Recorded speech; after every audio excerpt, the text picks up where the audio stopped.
बिस्मिल्लाहिर्रहमानिर्रहीम। अस्सलाम वालेकुम।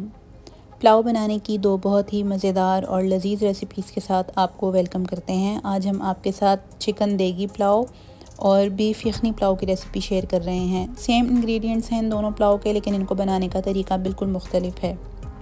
चिकन देगी पुलाव बनाएंगे जिसके लिए हमें अलग से यखनी बनाने की ज़रूरत नहीं है। एक ही पॉट में ये मज़ेदार लजीज़ पुलाव बनकर तैयार हो जाएगा। चिकन पुलाव की रेसिपी को स्टार्ट करते हैं। एक पतीली में हाफ़ कप तेल डालेंगे और उसमें साबुत गरम मसाला, जिसमें 1 चाय का चम्मच सफ़ेद ज़ीरा, 1 चाय का चम्मच काला ज़ीरा या जिसे शाह ज़ीरा भी कहते हैं, 1 चाय का चम्मच, 1 बड़ी इलायची, 2 छोटी इलायची, 2 से 3 लौंगें, 2 बादियान के फूल, 10 से 12 काली मिर्चें और 1 टुकड़ा दालचीनी का शामिल है। इस सारे गरम मसाले को हल्का सा क्रैकल करेंगे और एक बड़े साइज़ का स्लाइस किया हुआ प्याज इसमें शामिल कर देंगे।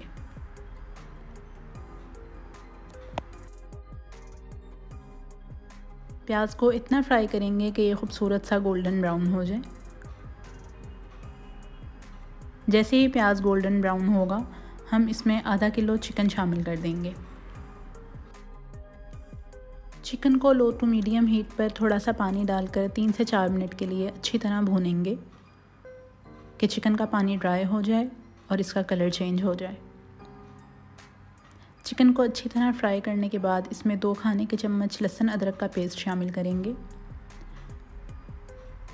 1 चाय का चम्मच भर के इसमें लाल पिसी हुई मिर्च शामिल करेंगे और हस्बे ज़ायक़ा नमक डालेंगे। 1 बड़ा खाने का चम्मच कुटी हुई सौंफ और 1 बड़ा खाने का चम्मच कुटा हुआ धनिया लेंगे और उसे इस तरीके से या तो आप स्ट्रेनर में डाल लें या फिर आप किसी मलमल के कपड़े में उसको बांधकर और इसमें शामिल कर दें। इसी के साथ 1 दरमियाने साइज़ का टमाटर लेकर उसके छिलके उतार लिए हैं और स्लाइस करके वो भी इसमें डाल दिया है। इन तमाम मसालों को अच्छे तरीके से मिक्स करेंगे। 3 से 4 मिनट के लिए अच्छी तरह भूनेंगे। जैसे ही ये मसाला अच्छी तरह भुन जाएगा, हम इसमें आधा कप दही शामिल करेंगे। आँच को मीडियम रखते हुए दही का पानी भी अच्छे तरीके से ड्राई कर लेंगे। जैसे ही दही का पानी खुश्क होगा, हम इसमें 5 कप पानी के शामिल कर देंगे। 5 कप पानी डालने के बाद इसमें 3 से 4 हरी मिर्चें और 2 से 3 टमाटर के स्लाइसेस इसमें शामिल कर देंगे। पानी में उबाल आने देंगे और इसको ढककर 10 से 12 मिनट पकाएंगे कि 1 कप पानी खुश्क हो जाए और इसमें 4 कप की यखनी मौजूद रहे। तकरीबन 10 मिनट के बाद जब यखनी तैयार हो जाएगी और चिकन गल जाएगा, तो जो सौंफ और धनिया हमने इसमें डाला था वो हम निकाल के डिस्कार्ड कर देंगे। अब 2 कप बासमती चावल, जिनको मैंने 20 मिनट के लिए भिगो दिया था, वो इसमें शामिल कर दिए हैं। आप इस स्टेज पर नमक चेक कर सकते हैं और नमक अपने टेस्ट के मुताबिक एडजस्ट कर लें।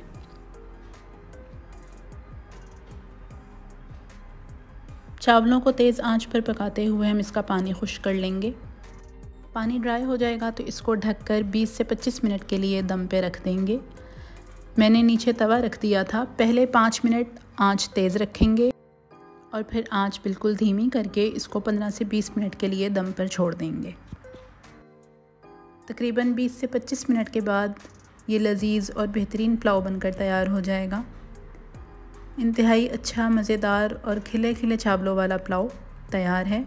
आपको ये रेसिपी अच्छी लगे और आप हमारे चैनल पर नए हैं तो हमारे चैनल को ज़रूर सब्सक्राइब करें। अब सेकंड रेसिपी में हम बीफ यखनी पुलाव बनाकर तैयार करेंगे। आप इस पुलाव को मटन और बीफ दोनों के साथ बना सकते हैं, लेकिन मैं यहाँ पे बीफ का इस्तेमाल कर रही हूँ, जिसके लिए हम इसकी यखनी अलहदा बनाएंगे और मसाला भूनकर उसमें चावल शामिल कर देंगे। मुहर्रमुल हराम की न्याज़ के लिए ये दोनों रेसिपीज़ आपके लिए बहुत ज़्यादा हेल्पफुल साबित होंगी। यकीनन ये रेसिपीज़ आपको अच्छी लगेंगी।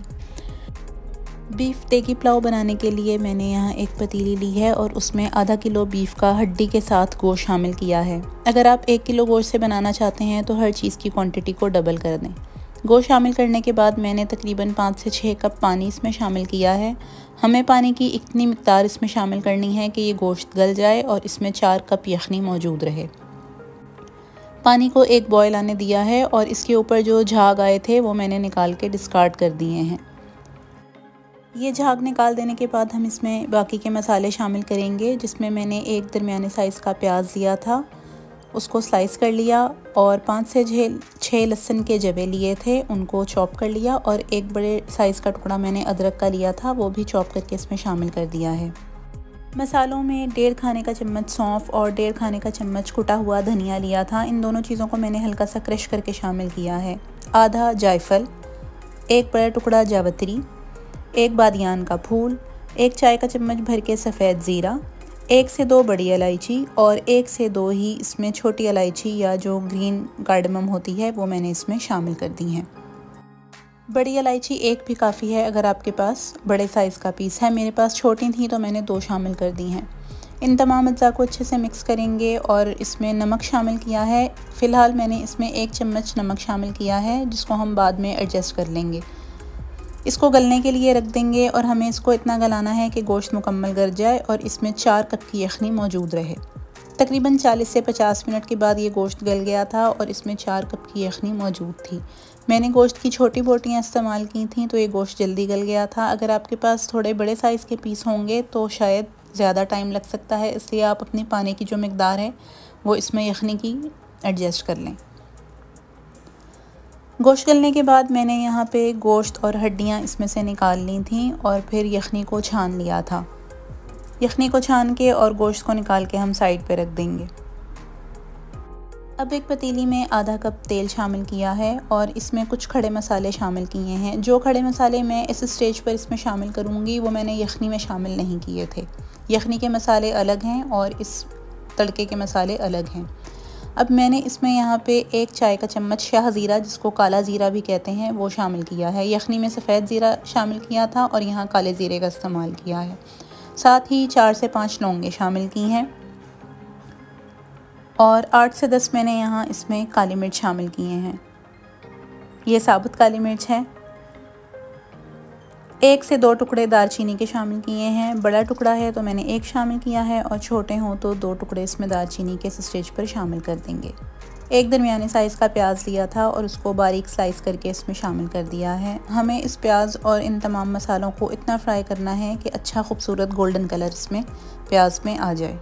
प्याज को बहुत ज़्यादा हल्का भी नहीं करना और बहुत ज़्यादा डार्क ब्राउन भी नहीं करना, वरना पुलाव का जो कलर है वो ख़राब हो जाएगा। प्याज जैसे ही गोल्डन ब्राउन होगा हम इसमें थोड़ा सा पानी शामिल कर देंगे ताकि इसका कलर ख़राब ना हो और ये जले ना। अब यहाँ मैंने इसमें 1.5 खाने का चम्मच लहसुन, अदरक और हरी मिर्च का पेस्ट शामिल किया है। अब 2 दरमियाने साइज़ के टमाटर इसमें शामिल किए हैं। साथ ही 1 चाय का चम्मच नमक, 1 चाय का चम्मच लेवल करके इसमें लाल मिर्च और 1 चाय का चम्मच लेवल करके ही मैंने पिसा हुआ गरम मसाला इसमें शामिल कर दिया है। इन तमाम अज्जा को हम 5 से 6 मिनट के लिए पकने के लिए रख देंगे ताकि प्याज और टमाटर अच्छे से गल जाएं। 5 से 6 मिनट के बाद जब ये प्याज और टमाटर गल जाएंगे तो हम इसको अच्छे से भून लेंगे और मसाला तैयार हो जाएगा। ये अच्छा सा मसाला भून लेने के बाद हम इसमें जो गोश्त अलग करके हमने निकाला था यखनी से, वो गोश्त हम इसमें शामिल कर देंगे। गोश्त को अच्छे से इस मसाले में 1 से 2 मिनट के लिए हल्की आंच रखते हुए भून लेंगे और फिर जो यखनी 4 कप की हमने बचा के रखी थी छान के, वो इसमें शामिल कर देंगे। अच्छे तरीके से इसको निचोड़ के सारा रस मैंने निकाल दिया था मसालों का यखनी में से, वो यखनी इसमें शामिल कर दी है। अब हमें इसमें 1 से 2 बॉयल आने का वेट करना है और यहाँ मैंने 2 कप बासमती चावल लिए थे जिनको धोकर भिगो दिया था, वो इसमें शामिल कर दिए हैं।